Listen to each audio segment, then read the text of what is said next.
Hello everybody, and this is a special video.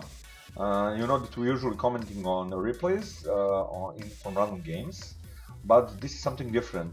Mr. Mojo, can you tell us what this is? Well, this is something you cannot see anymore. It is, let's call it a road to Kazna victory to Super 6 tournament. Since Wargaming cut on streaming its internal tournaments, we are going to show you how it's done. This is, I think, third or fourth time I won this. So I'm gonna show people it's just not that hard as they think, but it requires some preparation and skill.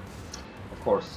So this is not the first round. This is the second round. This is fourth round because it was almost 2,000 teams applied, and first rounds were best of one versus some not so good teams. So there's not much to see there.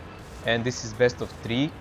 Rules are that you must either kill or cap, and if you don't kill all, you must have 2 tanks difference. Okay. So this is the beginning of the game. Before the fight starts, and I think it will start really soon. Can you tell us something about the tanks that you picked for this Super 6? We chose a lineup for this map, Cliff.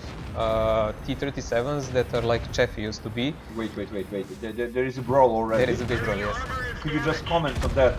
Did they just try to ram you? They went to the middle, so there is no one there, and then anticipated we'll be in this area. I actually anticipated them to be on the other side, but okay. And as you can see, it's pretty messy. They have VKs that shoot shells that do around 350 damage, but they're either HE or heat, so they can bounce or do less damage. They also have some T-37s and Cromwells. Like the main problem in this game we sent one guy on a D4 where you can actually climb, kanji. That's the kanji. But he kind of didn't climb on time, and then he didn't know what to do, so he stuck there too long and he was out of the fight. So poor little Viking. Oh, he's a Polish guy. But he was very upset. So we love you, Kanji. Don't take this bet. We really like you, mate. We really love you. This can happen to anyone. Almost. Okay, so it's 1-to-1. It's T-37 versus VK. Yeah, it's 1-to-1. I think we can rewind a bit now because there is some slow-mo action. What happened here? So they came with 7 guys in 6 of us. From the side, we actually saw them a bit late. I expected them from the side. I was actually spotting, and we were prepared for that. And we had one gun out of the action. That's why this is so close. Otherwise, we wouldn't be talking about this game anymore. So Kanji is looking for him because one-on-one VK should be inferior tank, if you know who is where. Because T-37 shoots every 3.3 seconds and has like 200 pen with 115 damage, while VK has very inaccurate gun, as I said, with heat or HE shells that can do a lot of damage, but it actually has to connect. Basically, it's a real shotgun. Like if you try to snipe, you can actually watch the shell and count while it goes. So you Kanji gonna try to cap? Yeah, he decided on my suggestion not to go around and look for him, but to try to cap. Now we had a discussion, will he come from left, right, blah blah blah. I think we messed with his mind. Sorry, mate. A lot of sorry for poor Kanji. What did you do to him, dude? As I said, we kind of messed with his mind a bit. So, as you will see in some moment why.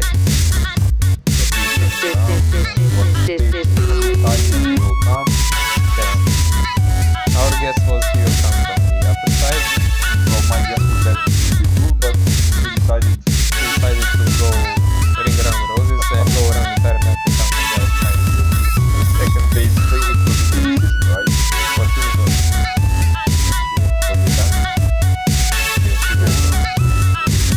As I said, this is best of 3. That means actually when you reach the second game you won. There it is. There it is. And that's the shell we were talking about. This is the worst scenario Kanji could have. He got shot in a flank for 400 damage and rammed even, because this light is actually heavy tank among lights.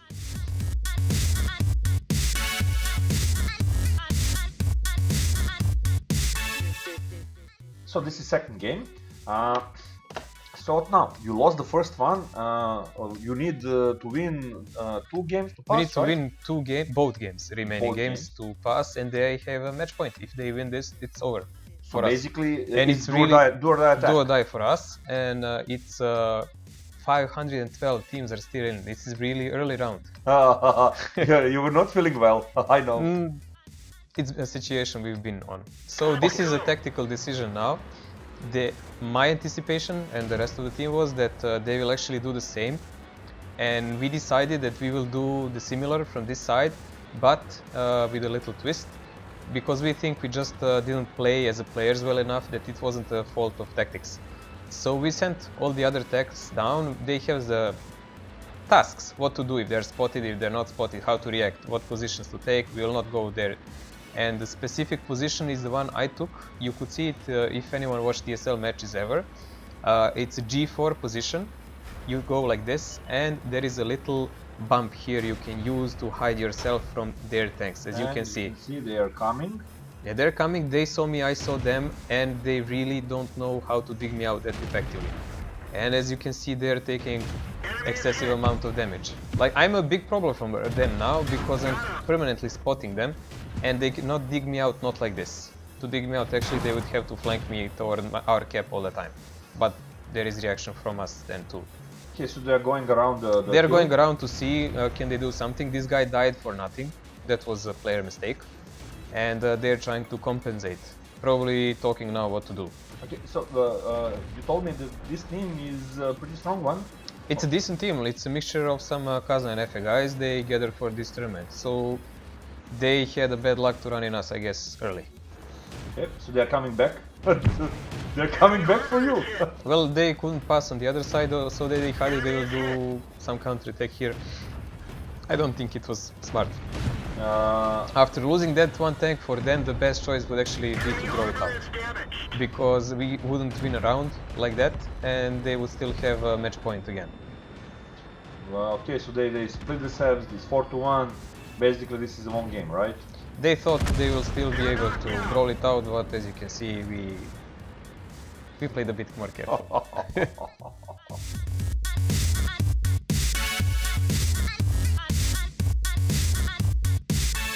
So, this is the third game, final decider. Did you went with the same tactics? Did you maybe change tactics? As you can see, we didn't change the tanks. Composition of our team is pretty strong. You can see Jägera, all DSL player, FKK and Zish from Vuza, Jeanette, Kanji, they're the good players in our clan. So we are relying on our skill, and we're playing a bit of mind game. They saw us go both games down. Let's go!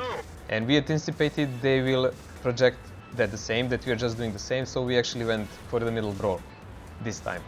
Because we are expecting we will be able to take better position with our tanks, because those VKs are good for aiming and frontal shooting, but if you want to play positional, not so good.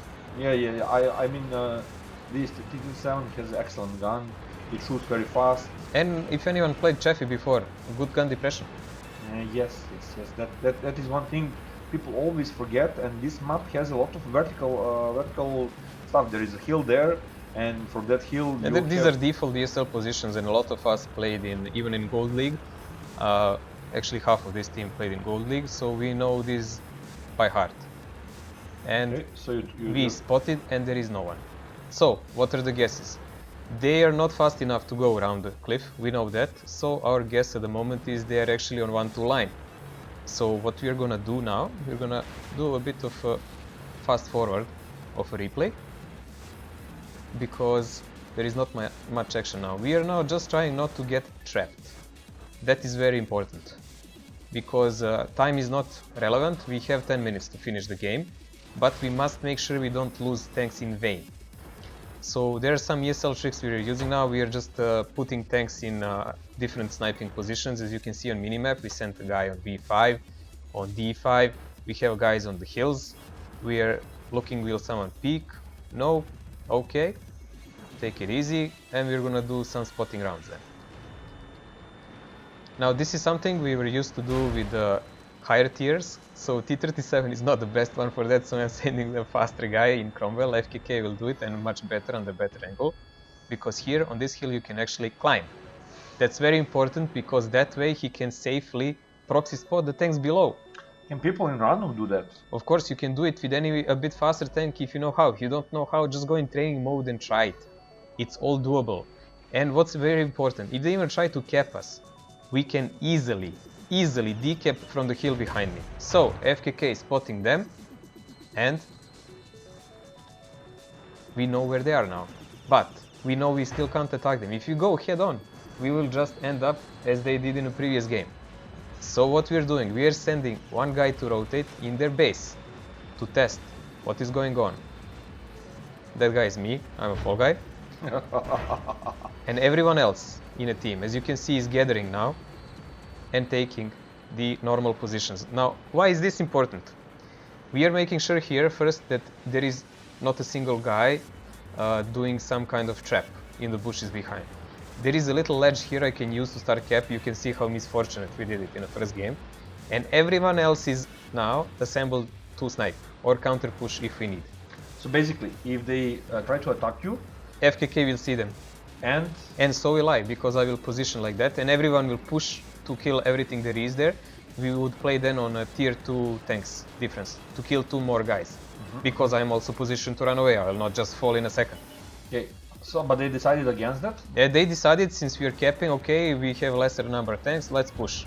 Which is like actually what we want, and they just fell for it. And basically, that counter push from them And went the pretty game. bad. They lost. No, it's like if anyone played Lemmings, he knows what it is. They're just going over open field in our sniping ground. Like this is like machine gun nest. Well, why did they do that? We forced their move. So you forced their move. They had no choice. I would cap. They had to either send 1 or 2 guys to try to decap, but they didn't know where we are because they had no spotting anywhere. Basically, they left the control of map to you. Yes, we had absolute control, and that lost them the game. So from 0 to hero. So you managed to win 2 games in a row. Yes, and stay in the tournament. Excellent.